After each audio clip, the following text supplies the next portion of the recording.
Jadi sebelum adanya ya ribut-ribut, kegaduhan terkait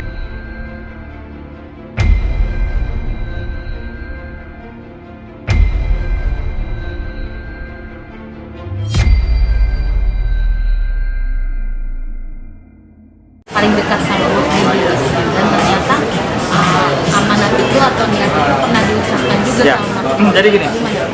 Jadi sebelum adanya ya ribut-ribut, kegaduhan terkait dengan adanya niat ya atau Pak Dodi ingin menjalankan amanah almarhumah Vanessa, Mas Didi pernah menyampaikan kepada saya ya, bahwa memang waktu semasa hidupnya almarhumah dia juga pernah menyampaikan ke Mas Didi bahwa kalau nanti saya nggak ada ya, saya ingin sekali dimakamkan bersama dengan makam mamanya.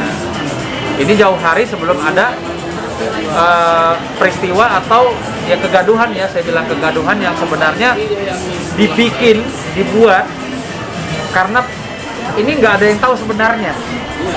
Jadi orang-orang ya yang tidak bertanggung jawab atau hanya ikut-ikutan ya mendorong opini seolah-olah Pak Dodi itu mengada-ngada. Ini banyak sekali sebenarnya. Banyak sekali yang sebenarnya ya yang mungkin saat ini kita tidak bisa sampaikan dulu ya Pak ya. Karena saya cuma melihat, mendengar, dan hari ini saya menyaksikan langsung di hadapan saya seorang bapak yang sedang memperjuangkan ya satu keadilan loh ya, sedang memperjuangkan amanah dari putrinya. Bohong kalau orang bilang itu Pak Dodi nggak sayang sama anaknya, bohong. Kita bisa lihat rekam istilahnya foto-fotonya dari kecil sama Pak Dodi juga Vanessa sangat dekat ya.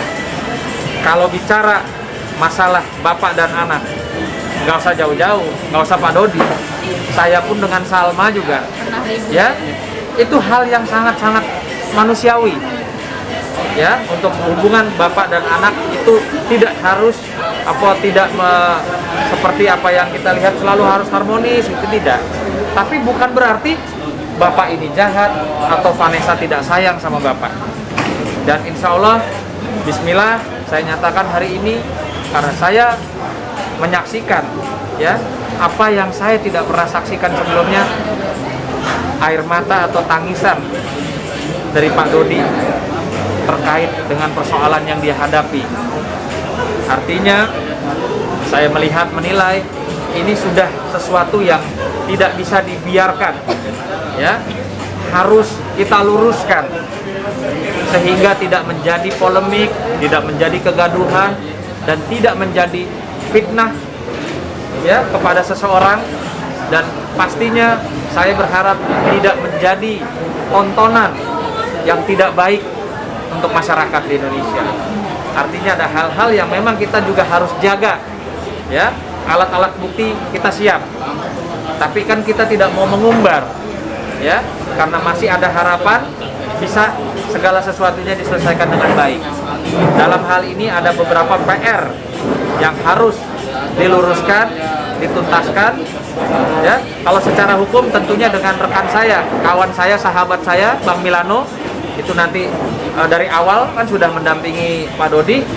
Namun demikian saya juga nanti akan mempunyai satu kewajiban ya. Kewajiban bukan hanya untuk memperjuangkan keadilan Pak Dodi, tapi juga untuk meluruskan sesuatu yang benar itu benar ya. Jangan hanya melihat di satu sisi, bahwa kayak sekarang ini hampir semua orang melihat Pak Dodi ini negatif karena tidak tahu atau ikut-ikutan atau terpengaruh atau bahkan karena euforia sesuatu yang viral. Ini yang saya sangat menyayangkan ya. Janganlah kita beropini, janganlah kita berprasangka buruk kepada seseorang yang dimana kita tidak tahu apa yang sebenarnya.